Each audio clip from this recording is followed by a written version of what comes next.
Yo, what's good, you guys? It's your boy Ben Mahari here, representing Mahari Nation Sports Podcast. Much love to the entire LDBC and the basketball community. I got to keep talking about this Kareem Abdul Jabbar disrespect that's been going around here for the last couple of days. Listen, this is beyond disrespect what they've been doing to Kareem Abdul Jabbar. It's beyond disrespect. All right. And this is where it all came from. A couple of days ago, ESPN did a poll on trying to figure out who is the greatest college basketball player of all time. Apparently, they all agreed together and said that Michael Jordan was the greatest college basketball player of all time, skipping past beyond other great players that were great college basketball players in their respective eras, or even all time for that matter. It is beyond disrespect that they neglected and dismissed Kareem Abdul Jabbar. And let me tell you this though, right now. If Kareem Abdul Jabbar was listening to this, and I'm sure he was, he has to be basically, you know, furious beyond belief what they've been doing to this man. Listen, it's beyond disrespect what they've done to Kareem Abdul Jabbar, man. Beyond disrespect. All right? Listen, let me tell y'all something right now. This man was the man responsible that started the Bruin dynasty. Okay, that man right there helped build the coaching reputation of John Wooden. All right, and I don't want to hear anything about the controversy about UCLA and everything else. That's irrelevant in this conversation. Okay, let me tell y'all something. Did y'all know that the NCAA forbidden dunking when he came in 1967? All right, because of his size, of his height, and his ability to dominate in the paint. Let me tell y'all something. It is beyond disrespect what they've been doing to Kareem Abdul-Jabbar. Remember, he didn't even play his freshman year. He didn't even have a chance to play his freshman year because the NCAA rules at the time forbid freshman players to play on varsity level competition.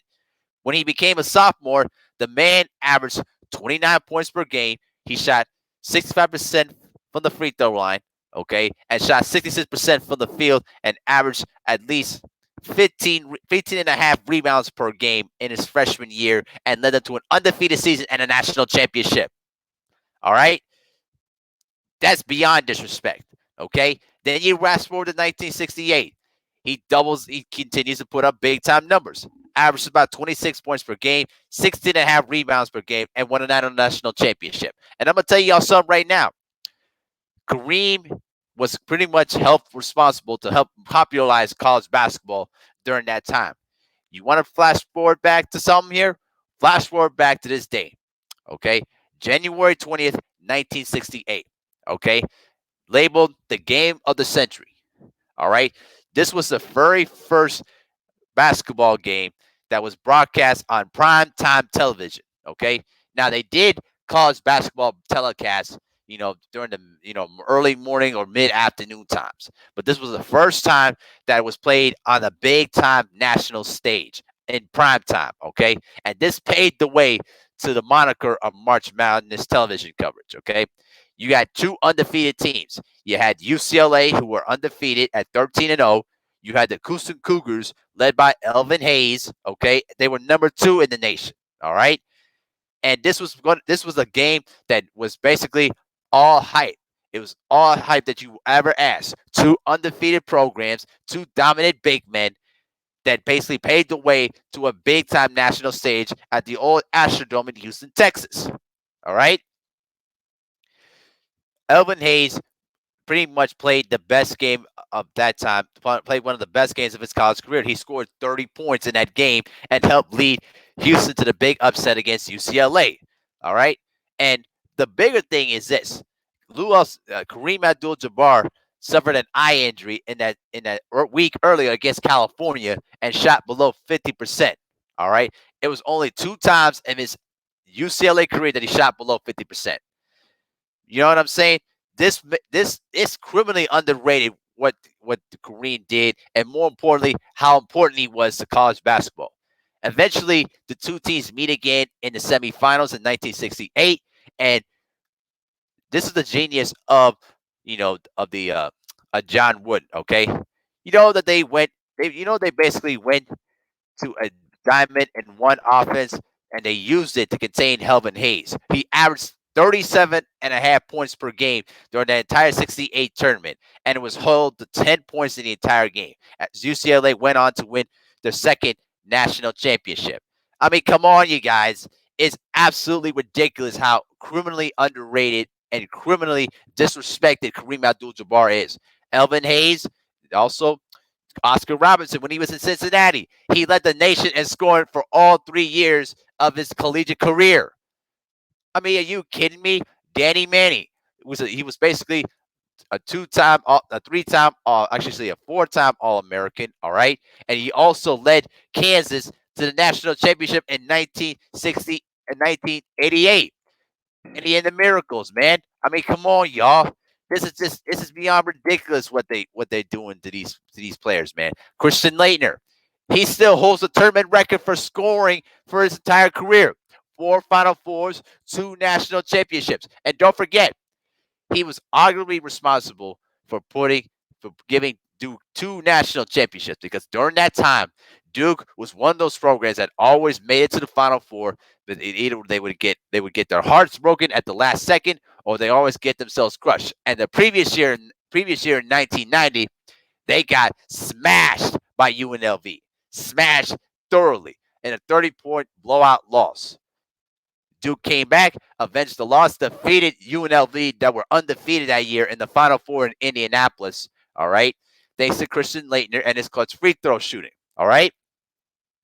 Defeated Kansas and won their first national championship. And don't forget, Christian Leitner is responsible for 2 clutch shots.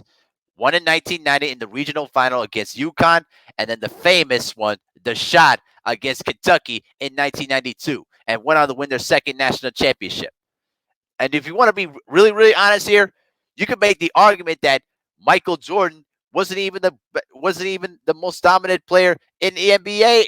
NBA, all right, career wise, all right, because Kareem is the all-time leading scorer in NBA history, and it gets swept under the rug. I mean, are you kidding me? Are you absolutely serious? You want to throw that in my face? Listen, I'm the biggest Michael Jordan fan that it will ever be. I loved that man when I was growing up, watching him with his dunks and his highlight reels, and he blew away my imagination. But I'm being honest as a basketball observer that studies the game thoroughly with a huge microscope. You could make the argument that even Kareem is still the greatest player overall that's ever seen, and Dr. J even said that one time. All right, listen, quit with the disrespect, quit with the nonsense. All right, Kareem is still the greatest college basketball player that has ever put on a jersey. All right. And they have his number retired in UCLA. Without Kareem, there is no Bruin dynasty. All right. That paved the way for great players like Gail Goodrich. All right. Larry Hazard. All right. Henry Bibby, Jamal Wilkes, and even Bill Walton. And don't forget this. You could make the argument that Bill Walton arguably went into the Hall of Fame because of what he did in his college career. If he didn't have the foot injuries that really must pretty much derailed his career after winning the NBA title in '77 with the Portland Trailblazers, okay, he could have had a successful Hall of Fame career. Even though he is in the Hall of Fame, all right. And keep this in mind, young fans. Bill Walton still holds the record for the most points scored in an NCAA championship game. He shot This was back in 1973 against Memphis State in a championship game. He shot 21 of 22 from the field and scored 44 points. All right. Only missed one shot the whole game. Think about that.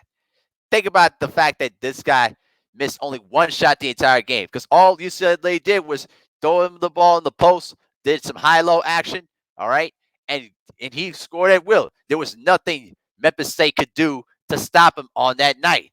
I mean, it's criminally underrated, all right.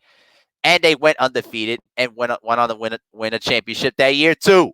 I mean, come on, you guys. Come on. This is beyond ridiculous what they're doing to Kareem Abdul-Jabbar, and it's just sickens to me what they're doing to this man. All right. If I were Kareem right now, I would not even want to talk to any media members for life. All right. I would not even want to talk to them. I don't even want to acknowledge them. I only want to talk to the real basketball people that know what they're talking about. And let me tell you something right now. If you guys tell me otherwise, that Kareem is not the greatest basketball player of all time, and you're telling me that somebody else is, all right. If you're talking about either if it's Oscar Robertson, Elvin Hayes, all right, or even say Chris Jackson, aka Mahmoud Abdul Rauf, Patrick Ewing, or even Akeem Olajuwon, then you know what? You got an argument. But if you want to talk about anybody else that doesn't even, that never even did close to what Kareem did, don't even bother talking to me because it's beyond disrespect what they doing to this man. All right, you think about that the next time you run your mouth, ESPN. All right, you guys, peace.